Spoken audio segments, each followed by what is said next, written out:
নমস্কার বন্ধুরা, ইচ্ছে পূরণ চ্যানেলে আপনাদের স্বাগত জানাই। আশা করছি সবাই ভালো আছেন। আজ আপনাদের সাথে শেয়ার করে নিচ্ছি নিরামিষ পনিরের রেসিপি।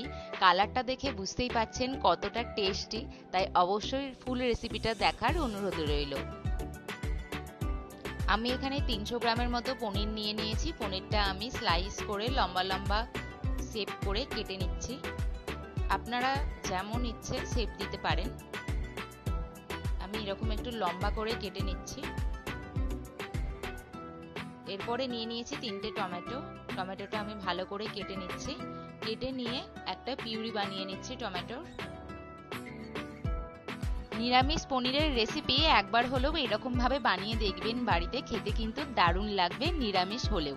এরপরে আমি নিয়ে নিচ্ছি কয়েকটা গোটা গরম মশলা। নিয়ে নিয়েছি দারুচিনি, জায়ফল, জয়িত্রী, গোলমরিচ, আর নিয়ে নিয়েছি এলাচ আর লবঙ্গ।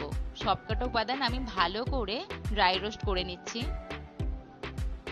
ড্রাই রোস্ট করে নিয়ে আমি নামিয়ে নিচ্ছি। এরপরে দিয়ে দিচ্ছি কড়াইয়ে অল্প একটু সাদা তেল, আর দিয়ে দিলাম কয়েকটা কাজু বাদাম। দিয়ে কাজু বাদামগুলো আমি লাল লাল করে একটু ভেজে নিচ্ছি। ভেজে নিয়ে আমি তুলে নেব। তুলে নিয়ে গরম মশলার সাথে এই কাজু বাদামগুলো ঠান্ডা করে নিয়ে আমি মিক্সার গ্রাইন্ডারে একটা স্মুথ পেস্ট বানিয়ে নেব, জল ছাড়াই। এরপরে কড়াই সাদা তেল দিয়ে আমি পনিরগুলো হালকা লাল লাল করে ভেজে নিচ্ছি। খুব বেশি ভাজার দরকার নেই, অল্প একটু ফ্রাই হয়ে গেলেই আমি তুলে নেব।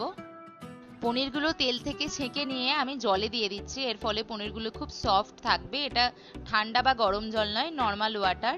আমি দিয়ে দিচ্ছি পনিরগুলো সবকটাই। এরপরে সাদা তেলে দিয়ে দিলাম গোটা মৌরি, আর দিয়ে দিচ্ছি অল্প একটু গোটা জিরে। দিয়ে ভাজা হয়ে গেলে দিয়ে দিলাম আদা বাটা।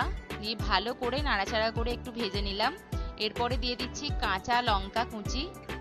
এরপরে দিয়ে দিলাম অল্প একটু হলুদ গুঁড়ো, একটু কাশ্মীরি লঙ্কা গুঁড়ো, আর দিয়ে দিচ্ছি ধনে গুঁড়ো। দিয়ে সবকটা উপাদান আমি ভালো করে মিক্সড করে নিচ্ছি। তারপরে দিয়ে দিলাম টমেটোর পেস্টটা। অবশ্যই মশলাগুলো দেওয়ার পরে এরকম ভাবে টমেটোর পেস্টটা দেবেন, তাহলে দেখুন কত সুন্দর কালার আসছে। এরপরে দিয়ে দিলাম স্বাদ মতো লবণ আর অল্প একটু চিনি। দিয়ে ভালো করে মশলাটা আমি কষিয়ে নিচ্ছি। মশলাটা কষানো হয়ে গেলে গরম মশলা আর কাজুর যে পেস্টটা বানিয়েছিলাম সেটা দিয়ে দিলাম। দিয়ে ভালো করে নাড়াচাড়া করে আমি অল্প একটু জল দিয়ে মশলাটা ভালো করে কষিয়ে নিচ্ছি। এরকম ভাবে রান্নাটা অবশ্যই করবেন, খেতে কিন্তু দারুণ হবে আর কালারটাও দারুণ আসবে।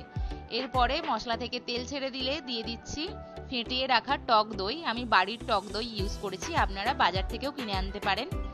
2 চামচের মতো টক দই দিয়ে ভালো করে মিক্সড করে দিলাম। অল্প একটু ফুটে উঠলে দিয়ে দিচ্ছি পরিমাণ মতো জল। খুব বেশি যদি পাতলা গ্রেভি রাখতে চান তাহলে একটু বেশি জল দেবেন, আর অল্প চাইলে অল্প জল দেবেন। এরপরে দিয়ে দিচ্ছি পনিরগুলো। জলটা ফুটে উঠলে দিয়ে দিচ্ছি পনিরগুলো, দিয়ে ভালো করে মিক্সড করে দেব। নিরামিষের দিনগুলোতে বাড়িতে অবশ্যই একবার হলেও ট্রাই করবেন বন্ধুরা, স্বাদ কিন্তু মুখে লেগে থাকবে। এরপরে দেখুন ফুটে উঠতে দিয়ে দিলাম অল্প একটু বাটার, আর দিয়ে দিলাম অল্প একটু ঘি। দিয়ে ভালো করে মিক্সড করে নিয়ে নামিয়ে নিলেই রেডি গরম গরম নিরামিষ পনিরের রেসিপি। বাড়িতে অবশ্যই ট্রাই করবেন বন্ধুরা, খেতে কিন্তু দারুণ হয় আর পনিরগুলো খুব সফট থাকে এভাবে রান্না করলে। যারা পনির খেতে খুব একটা ভালোবাসেন না তারাও কিন্তু খেয়ে নেবেন, তাই অবশ্যই বাড়িতে ট্রাই করুন। আর ভালো লাগলে একটা লাইক, শেয়ার এন্ড সাবস্ক্রাইব করে দিবেন। আর কমেন্টে জানাতে ভুলবেন না কেমন লাগলো আপনাদের এই রেসিপি।